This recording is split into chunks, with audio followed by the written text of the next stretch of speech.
Hey guys, I'm Alfred Porter's Spot and welcome to week 35 of the Premier League review. If you want to choose what we do to take a look at the past 10 Premier League results, we take a look at the Premier League table and we finish off by looking at the Premier League top goal scorers. So here is the past 10 Premier League results. These games were played on Saturday the 21st, Sunday the 22nd and Monday the 23rd of April 2018. Just like last episode, there are a lack of games this week. That's because some teams were busy in the FA Cup semi-final, so the games that they were supposed to play here will be played in the near future. Also next to the games are the times in this video, so if you want to hear about a specific match, just go to the time next to the game and you will skip out all the other crap. But without further ado, let's get into our first match. We start with Manchester City versus Swansea. In their first match since being officially crowned Premier League champions, Man City were welcomed by an adoring crowd at the Etihad and they wanted to put on a show, and by God they did.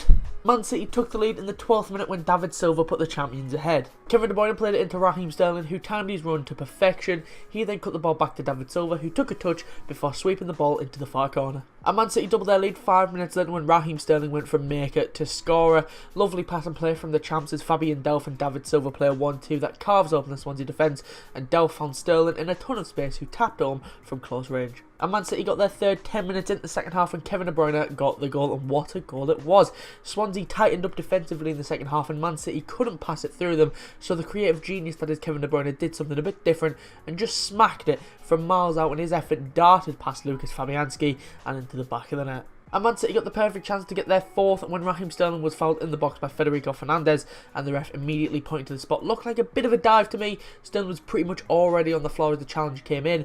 Nonetheless, Gabriel Jesus stepped up to take it, but his penalty was nicely saved by Fabianski, who pushed it onto the post, but the rebound fell kindly to Bernardo Silva, who slotted it home. And Man City got their fifth in the 89th minute through Gabriel Jesus. Substitute Yaya Toure with the assist as he lofted the ball over the top of the Swansea defence to Jesus near the goal, who flicked his header into the far corner. And as the game ended, what else can I really add? If for some reason you needed any further proof that Man City are the best team in the league, there you go. They moved the ball well and Swansea had absolutely no chance. Kevin De Bruyne with the best goal of the match with his rocket as Man City comfortably picked up the win. And we move on to Arsenal versus West Ham. It was a pretty quiet first half, Arsenal having more of the ball, but arguably West Ham had the best chance of the half after Marco Arnautovic broke through on goal but was denied by Ospina. But Arsenal's possession paid off as 5 minutes into the second half they took the lead through Nacho Monreal. Corner routine that came straight from the training ground as Granit Xhaka put the ball near the edge of the box. Nacho Monreal was waiting for it and caught it on the volley and hit it into the bottom corner. But West Ham levelled the game up in the 64th minute when Marco Arnautovic got the equaliser. It started with a cross coming into the box that Ospina punches a fair distance away, but it fell to Cheku Kouyaté. He took a shot that is blocked, but it fell straight back to him. He touched it into the path of Lanzini, who dinked it through to Arnautovic, and the Austrian striker takes a touch before rifling the ball past Ospina into the far bottom corner. But Arsenal retook the lead in the 82nd minute when Aaron Ramsey got the goal. Horrible defending from West Ham as Ramsey is out wide and he put a cross into the middle. It's headed straight for Declan Rice, but for some reason the defender leaves it and the ball bounces its way into the far corner. Fair to say Joe Hart was not very happy after this. And also put the game to bed 2 minutes later when they got their third as Alexandre Lacazette put it home. Lovely passing from the Gunners as it ends with Lacazette picking it up on the right hand side of the box and he smashed a shot which took a little deflection off Aaron Cresswell and past Joe Hart. And Arsenal got a fourth and 89th minute when Alexandre Lacazette put one final nail in the coffin after Aaron Ramsey played the French striker into space in the area and he powered a low shot past Joe Hart for his second of the match. And that's the game ended. If I'm being completely honest, I think the scoreline flatters Arsenal a bit in this one. West Ham did not deserve to lose this game by 3 goals. Don't get me wrong, Arsenal were the better side and did deserve the win, but only by a 1-goal margin, I'd say. It all started to fall apart for West Ham when Declan Rice made that awful mistake, and after that they just crumbled as Arsene Wenger's farewell tour kicks off with a win. And we move on to West Brom versus Liverpool. Liverpool took the lead only 5 minutes into the match when Danny Ings got his first league goal for Liverpool in about 2.5 years. 2 corners in quick succession for the Reds, but West Brom couldn't deal with the second one as it was taken short to James Milner, who gave it back to the corner taker Sadio Mane.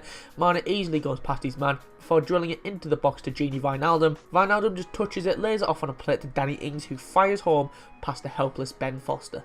And Liverpool doubled their lead in the 70th minute when Mo Salah got his 31st league goal of the season. 2 Liverpool subs were involved in the goal as they were only on the pitch for about 5 minutes as Roberto Firmino headed it to Salah, who touched it back to Bobby and ran off. Oxlade-Chamberlain had it and slipped it through to Salah, who took a touch before chipping it over the incoming Foster and into the back of the net. But West Brom going to go back in the 77th minute when Jake Livermore got his first goal for West Brom. Came from a corner and it's extremely deep towards the back post.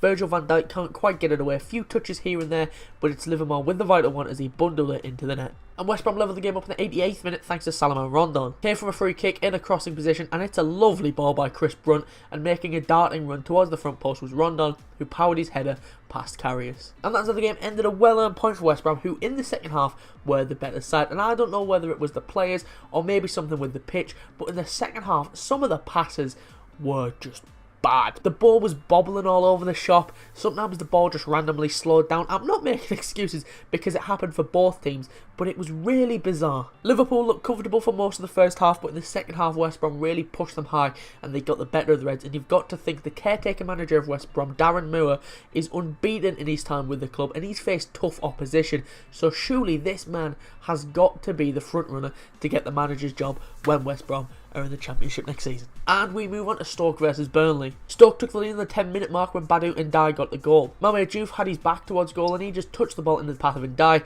who rolled it past the defender before striking the ball into the bottom corner. But Burnley levelled the game up 20 minutes into the second half when Ashley Barnes got the goal. It had been coming for Burnley as they were really piling the pressure on after Stoke got their opener. It came as James Tarkowski hit a powerful header towards goal. Jack Butland did well to take the power out of the shot, but he couldn't hold it and was unable to stop Ashley Barnes from running in and kneeing the ball over the line. And as the game ended, plenty of fight from Stoke in the dying moments, but they only come away with a point. Stoke have got 3 games left to save their Premier League future, and 2 of those are against other teams in a relegation fight, Crystal Palace and Swansea. The other is against Liverpool at Anfield, with Liverpool being the only team that haven't lost at home all season. I don't want to sound cocky, but I'm going to mark that as an L already. Sorry, Stoke. They need to really show up in the other 2 games, because if they fail to perform in only one of those, they're pretty much down. Burnley will take a point as now they know that 7th place will be enough to get them Europa League thanks to Southampton being knocked out of the FA Cup. So they've got 3 games left, and I reckon one more win will pretty much guarantee the Clarets' place in Europe next season. And we move on to Everton versus Newcastle. This game had a really boring first half, only 1 shot on target in the entire first 45, but one team would finally find the net 10 minutes into the second half, and it was Everton who took the lead, as Yannick Bolassi's cross took a little deflection off of DeAndre Yedlin, and that took it perfectly into the path of Theo Walcott, who took a touch to compose himself, and he smashed his shot into the roof of the net. And that is how the game ended. A really bad match, but Everton pick up the 3 points nonetheless. Both sides really lacked quality in this match. It was littered with misplaced passes. Newcastle had a great chance in the second half to level the game up, but Dwight Gale hooked his shot miles over the bar. Newcastle knew that it wasn't going to be an easy game for them at Goodison Park, because the Magpies just can't win there, with them only winning 1 of their past 14 matches, drawing 3 and losing 10. Like I said, this match was really poor. Everton scored with their only shot on target as they picked up the win. And finally, we've got Watford versus Crystal Palace. Neither team found the net in this game. Watford were much the better team in the first half, but they somehow didn't find the back of the net. The second was really stop-start, the whistle being blown more times than I can count. Palace were a bit better in the second half, but not much to write home about. Both teams will happily take a point as it ended all square at Vicarage Road. That's all the game we've got for this time. Before we go, let's take a look at the Premier League table and top goal scorers, starting off with the Premier League table. That was top 5, and as you can see, Man City picked up their first win since being crowned champions as they put 5 past Swansea. Man United are second, they didn't play this week. Liverpool are third after their draw with West Brom. Tottenham are fourth, they didn't play this week, and neither did the team in fifth, Chelsea. Moving on to the bottom 5, and West Brom are still in the bottom after their draw with Liverpool. Stoke in 19th after they drew with Burnley. Southampton make up the bottom 3, they didn't play this week. Swansea 17th after being smashed by Man City, and Huddersfield make up the bottom 5 due to Palace picking up a point whilst Huddersfield didn't play. Moving on to the top goal scorers, and as you can see, Mo Salah has equalled the record of most goals in a 38-game season, as his goal against West Brom took him to 31 goals. Harry Kane is second on 26 goals. Sergio Aguero is out for the season after undergoing knee surgery last week, so he will stay on 21 goals for the season. Sterling got a goal against Swansea, he moved up to 18 goals, and Jamie Vardy makes it the top 5 on 17 goals. Right, so that's all I've got for you this time, but if you did enjoy, be sure to leave a like and subscribe if you are new, and I'll be back next Tuesday for the next episode of the Premier League review. If you want to follow my personal Twitter, link is in the description. If you want to follow us on Twitter to stay up to date about when we go live or upload a video, the link to that is in the description as well, or it's at portionofsport_. If you missed last episode, that'll be popping on your screen about now, along with a link to the channel so you can subscribe. But anyway, thanks for watching, be sure to leave a like and subscribe if you are new. I've been Mark from A Portion of Sport, and I will see you soon.